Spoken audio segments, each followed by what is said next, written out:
Welcome to my nursing app.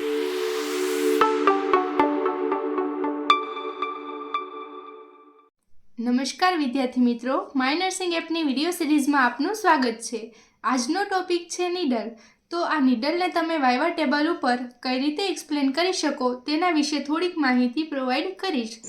આ video સિરીઝમાં અમોએ ખૂબ જ ડિટેલમાં માહિતી આપી સમજાવવાનો પ્રયત્ન કર્યો છે, તો વિડીયો અંત સુધી જોવા વિનંતી છે.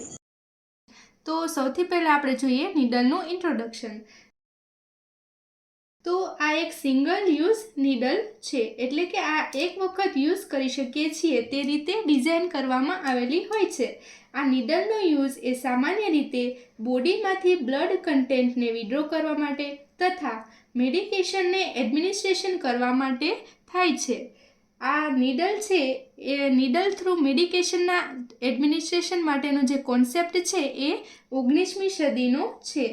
આ જે મોડર્ન હાઇપોડર્મિક નીડલ છે એ એલેક્ઝાન્ડર વુડ એક સ્કોટિશ ફિઝિશિયન દ્વારા 1953માં ડેવલપ કરવામાં આવી હતી.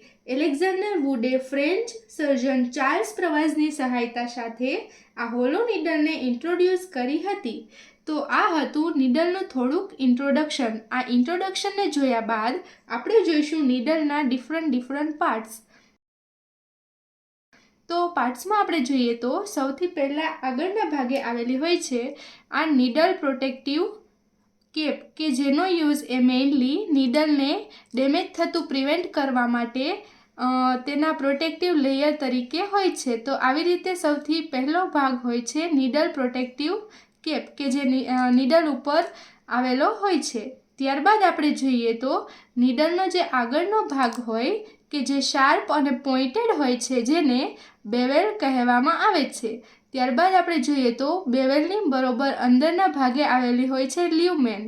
ત્યારબાદ આપણે જોઈએ તો આ જે સિલિન્ડ્રિકલ પાર્ટ છે નીડલનો તેને શાફ્ટ કહેવામાં આવે છે.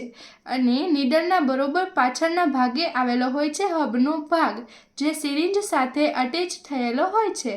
તો ત્યારબાદ આપણે જોઈએ તો સૌથી પહેલાં આપણે જોઈએ તો આ હબનો પાર્ટ, જે નીડલમાં રહેલો હબનો પાર્ટ એ નીડલનો બેઝનો પાર્ટ છે, જે સિરિંજ સાથે અટેચ થાય છે અને જે નીડલ હોય તેને પ્રોપરલી સ્ટેબિલિટી પ્રોવાઈડ કરે છે તથા સિક્યોર કનેક્શન માટે મંજૂરી પ્રોવાઈડ કરે છે.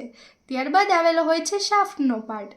તો આ જે નીડલનો શાફ્ટનો પાર્ટ હોય એ લોંગ અને પાતળો ભાગ હોય છે, જે સ્કિનમાં પેનેટ્રેટ થઈને સ્કિનમાં મેડિકેશનને એડમિનિસ્ટ્રેશન કરવા માટે યુઝ કરવામાં આવે છે. આ જે શાફ્ટનો પાર્ટ હોય એ તેના લેન્થ અને ગેજમાં ડિફરન્ટ હોય છે. ત્યારબાદ આગળના ભાગે આવેલો હોય છે બેવેલનો પાર્ટ. આ જે બેવેલનો પાર્ટ હોય તે એંગલ્ડ તથા શાર્પ હોય છે, જેના કારણે સ્કિન એ ઇઝીલી રીતે પેનેટ્રેટ થઈ શકે. ત્યારબાદ આ જે બેવેલ હોય એની બરોબર નીચેના ભાગે આવેલો હોય છે લ્યુમેનનો પાર્ટ. આ લ્યુમેનનો પાર્ટ એ જે નીડલ હોય તેની હોલો ચેનલ છે, કે જેમાંથી મેડિકેશન એ પાસ થાય છે. તો આવી રીતે જે નીડલ હોય તેના ડિફરન્ટ પાર્ટ પડે છે, જેમાં આગળના ભાગે બેવેલ આવેલો હોય છે, તેની બરોબર નીચે આવેલો હોય છે લ્યુમેનનો પાર્ટ. ત્યારબાદ નીડલનો જે આ લોંગ પાર્ટ છે અથવા તો જે પાતળો ભાગ છે જેને શાફ્ટ કહેવામાં આવે છે, અને નીડલની બરોબર પાછળના ભાગે આવેલો હોય છે હબનો પાર્ટ, કે જે સિરિંજ સાથે અટેચ કરવામાં આવે છે.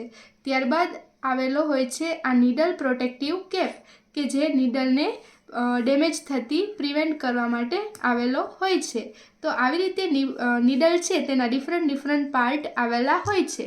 આ પાર્ટ્સને જોયા બાદ આપણે જોઈશું નીડલના ડિફરન્ટ યુઝીસ. તો યુઝીસમાં આપણે જોઈએ તો નીડલનો યુઝ એ એમ્પ્યુલ તથા વાયલમાંથી મેડિકેશનને વિડ્રો કરવા માટે, ત્યારબાદ જોઈએ તો બ્લડ સેમ્પલને કલેક્ટ કરવા માટે, ત્યારબાદ જોઈએ તો મેડિકેશનને બોડીમાં એડમિનિસ્ટ્રેશન કરવા માટે, ત્યારબાદ વેક્સિનેશન માટે, ત્યારબાદ જોઈએ તો ઇન્ટ્રાડર્મલ, ઇન્ટ્રામસ્ક્યુલર, સબક્યુટેનિયસ તથા ઇન્ટ્રાવીનસ, આવી રીતે ડિફરન્ટ પેરેન્ટ્રલ રૂટ દ્વારા મેડિકેશનને એડમિનિસ્ટ્રેશન કરવા માટે આ નીડલનો યુઝ કરવામાં આવે છે. તો આ યુઝીસને જોયા બાદ આપણે જોઈશું નીડલના ડિફરન્ટ કલર અને તેની ડિફરન્ટ સાઇઝ. તો જે નીડલ હોય એ 14 ગોઝથી લઈ અને 27 ગોઝ સુધીની અવેલેબલ હોય છે. તેમાં જોઈએ તો જેમ જેમ નીડલનો જે ગોઝ છે એ ઓછો થતો જાય તેમ તેમ જે નીડલ હોય તેનો તે આઉટર ડાયામીટર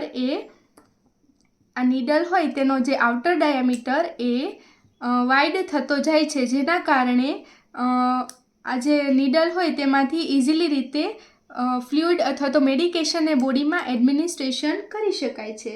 તો એમાં જોઈએ તો 14 ગેજની નીડલ એ ઓલિવ કલરની હોય છે, જેનો યુઝ એ એમરજન્સી સિચ્યુએશન દરમિયાન લાર્જ અમાઉન્ટમાં મેડિકેશન તથા ફ્લુઇડ અને બ્લડને એડમિનિસ્ટ્રેશન કરવા માટે થાય છે. ત્યારબાદ આવેલી હોય છે 15 ગેજની નીડલ, જેનો કલર એ અંબર કલરનો હોય છે. તેનો યુઝ પણ એમરજન્સી સિચ્યુએશન દરમિયાન ફ્લુઇડ તથા મેડિકેશનને એડમિનિસ્ટ્રેશન કરવા માટે તથા બ્લડ ટ્રાન્સફ્યુઝન માટે પણ કરવામાં આવે છે. ત્યારબાદ આપણે જોઈએ તો જે 16 ગેજની નીડલ કે જેનો કલર ગ્રે કલરનો હોય છે, તેનો યુઝ એ લાર્જ અમાઉન્ટમાં ફ્લુઇડને એડમિનિસ્ટ્રેશન કરવા માટે તથા મેડિકેશનને એડમિનિસ્ટ્રેશન કરવા માટે કરવામાં આવે છે. ત્યારબાદ જોઈએ તો 18 ગેજની નીડલ કે જેનો કલર હોય એ ગ્રીન કલરનો હોય છે અને તેનો યુઝ જોઈએ તો બોડીમાંથી બ્લડને વિડ્રો કરવા માટે, ત્યારબાદ જોઈએ તો લાર્જ અમાઉન્ટમાં મેડિકેશનને એડમિનિસ્ટ્રેશન કરવા માટે આ ગ્રીન જે નીડલ હોય તેનો યુઝ કરવામાં આવે છે. ત્યારબાદ આપણે જોઈએ તો 20 ગોઝની નીડલ કે જેનો કલર હોય એ પિંક કલરનો હોય છે. તેનો યુઝ એ બ્લડને વિડ્રો કરવા માટે તથા મોડરેટ અમાઉન્ટથી લઈ અને લાર્જ અમાઉન્ટમાં ફ્લુઇડને ઇન્ફ્યુઝન માટે તેનો યુઝ કરવામાં આવે છે. ત્યારબાદ આપણે જોઈએ તો બ્લડ ટ્રાન્સફ્યુઝન માટે પણ આ પિંક નીડલનો યુઝ કરવામાં આવે છે. ત્યારબાદ આપણે જોઈએ તો 21 ગોઝની નીડલ કે જેનો કલર એ પર્પલ કલરનો હોય છે. તેનો મેઇનલી યુઝ એ ઇન્ટ્રામસ્ક્યુલર તથા ઇન્ટ્રાવિનસ ઇન્જેક્શન પ્રોવાઈડ કરવા માટે થાય છે. ત્યારબાદ આવેલી હોય છે 23 ગોઝની નીડલ કે જેનો કલર એ બ્લુ કલરનો હોય છે, જેનો યુઝ એ ઇન્ટ્રામસ્ક્યુલર ઇન્જેક્શન માટે તથા બ્લડને બોડીમાંથી વિડ્રો કરવા માટે તેનો યુઝ કરવામાં આવે છે. ત્યારબાદ આપણે જોઈએ તો 24 ગોઝની નીડલ કે જેનો કલર એ ઓરેન્જ કલરનો હોય છે. તેનો યુઝ એ ઇન્ટ્રામસ્ક્યુલર ઇન્જેક્શનમાં, ત્યારબાદ જોઈએ તો પીડિયાટ્રિકમાં ઇન્જેક્શન માટે તથા અમુક પ્રકારની વેક્સિનેશનને એડમિનિસ્ટ્રેશન કરવા માટે આ 24 ગોઝની નીડલનો યુઝ કરવામાં આવે છે. ત્યારબાદ આપણે જોઈએ તો 25 ગોઝની નીડલ અવેલેબલ હોય છે, જેનો કલર એ રેડ કલરનો હોય છે. તેનો યુઝ એ મેઇનલી સબક્યુટેનિયસ ઇન્જેક્શનમાં, ત્યારબાદ આપણે જોઈએ તો એલર્જીક ટેસ્ટિંગ માટે તથા અમુક પ્રકારની વેક્સિનેશનને એડમિનિસ્ટ્રેશન કરવા માટે આ 25 ગોઝની નીડલનો યુઝ કરવામાં આવે છે. ત્યારબાદ આપણે જોઈએ તો 27 ગોઝ કે જેનો કલર છે એ વ્હાઇટ કલરનો હોય છે. તેનો યુઝ એ મેઇનલી સબક્યુટેનિયસ ઇન્જેક્શનમાં, ત્યારબાદ જોઈએ તો ફાઇન નીડલ એસ્પિરેશનમાં તથા સ્મોલ વોલ્યુમમાં ઇન્જેક્શન માટે થાય છે. તો આવી રીતે આ જે નીડલ છે તેની ડિફરન્ટ સાઇઝ અને તેના ડિફરન્ટ કલર અવેલેબલ હોય છે. આ સાઇઝ અને કલરને જોયા બાદ નીડલની આફ્ટર કેર કઈ રીતે કરવી તેના વિશે જોઈશું.